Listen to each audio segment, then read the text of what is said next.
The desert was silent that morning, the kind of silence that made even the wind seem cautious.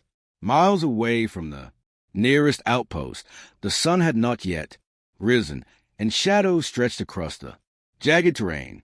Hidden in those shadows, she lay prone, motionless, the long barrel of her M2010 sniper rifle steady on a bipod. No uniform, no name tag, no insignia, just a weathered scarf, covering her hair and a face marked with dust, grit, and something else resolve. To the Navy SEAL team she had been embedded with for 3 weeks.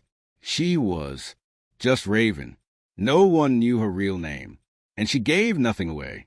She didn't joke at the campfires, didn't share personal stories, and didn't flinch under the crushing weight of desert nights. But her eyes, they told a story no one could quite read. The SEALs had been tasked with locating and neutralizing a high V-value insurgent, leader known only as the Falcon, a ghost, who moved between mountain villages, always protected by dozens of armed men. They had intel suggesting he would be making a stop at a hidden compound before sundown. The problem was that the compound sat in a valley ringed with cliffs, perfect for ambushes, and nearly impossible to approach without being spotted. That's where Raven came in. No one was sure who had authorized her presence, but when Commander Grant, the tall, broad-shouldered leader of SEAL Team 9, received the orders, the message was clear. She will be your Overwatch.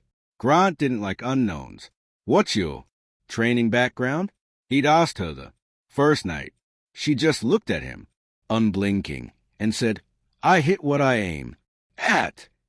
Hours before the mission, Raven crawled into position on a cliff 2 kilometers from the compound. She had been there since midnight, patient as stone. Spotter, a young SEAL named Ramirez, watched her work in silent awe. She'd already marked escape routes, noted wind, shifts, and mapped every visible guard. Rotation without needing a rangefinder. You sure you're not psychic? Ramirez had joked under his breath. Raven didn't answer. Her eyes stayed fixed through the scope. At 0530 hours, the convoy appeared. 3 pickup trucks and an armored SUV. The Falcon emerged, flanked by armed guards. Grant's voice crackled in her earpiece. We move in 10. Call shots if you see threats. A guard on the roof of the compound lifted a radio to his mouth. Raven's finger tightened on the trigger. 1 breath in. Pause. Exhale. The shot rang out, almost too soft to hear over the distance, and the man crumpled instantly. The rest of the guards hesitated, confused. That hesitation was all the SEALs needed to close in. Raven's voice was low and calm. In the comms, Northwest Tower clear. East Gate, 2 incoming. 1 by 1. Calls were followed by single, precise shots. Every time a hostile moved toward the SEALs, they dropped before they could fire. The plan was going perfectly, until it didn't. A second convoy, unexpected, rolled into the valley from the south. More men, more weapons, and a mounted machine gun. They would cut the SEALs off in less than a minute. Grant's voice was tense now, way pinned. Can you slow them? Raven adjusted her scope, but the angle was bad. Too many rocks, too many moving targets. She could take out a few, but not enough. She made a decision. Without a word, she packed her rifle, slid down the rocky slope, and began moving toward the enemy convoy, not away from it. Ramirez swore when he saw her leave the perch. She's going to get herself killed. But Raven moved like she was born in the desert, silent, low, vanishing behind boulders and reappearing closer each time. When she was within 400 meters, she set up again, switching to armor-piercing rounds. The first shot took out the driver of the truck with a mounted gun. The vehicle swerved, slamming into a second truck. Then she went for the tires. Precise hits that turned the convoy into a twisted, stalled mess. The remaining fighters scrambled for cover, unsure where the shots were coming from. The SEAL seized a moment, flanking from the east and cutting through the chaos.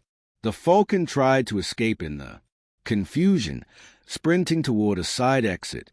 In the compound wall, Raven was already there, her rifle slung across her back, her pistol drawn.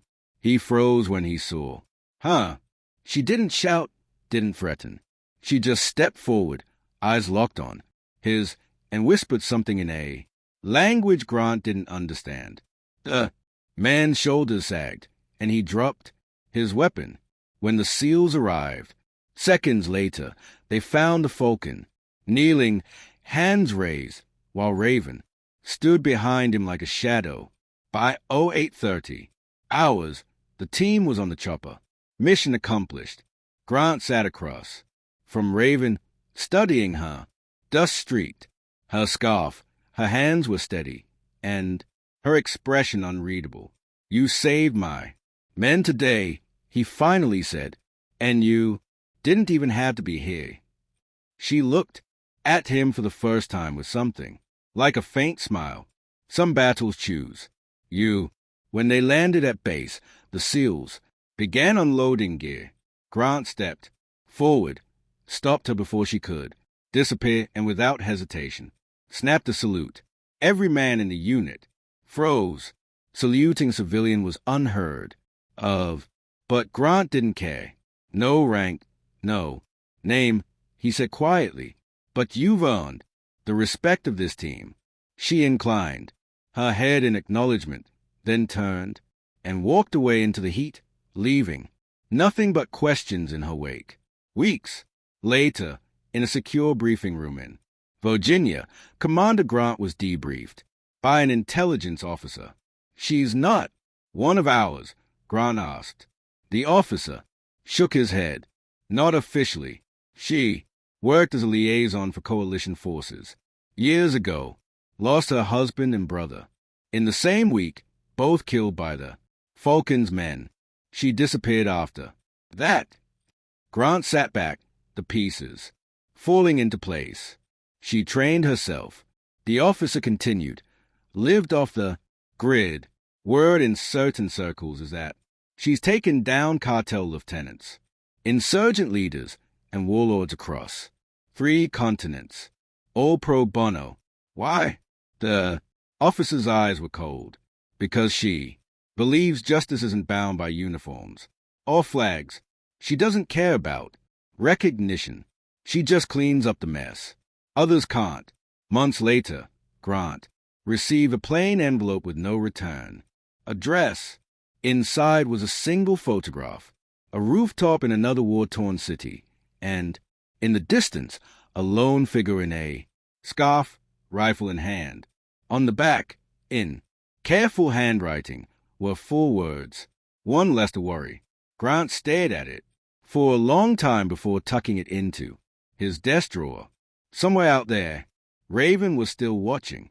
"And if you were the kind of man who hurt the innocent, you'd never hear her coming."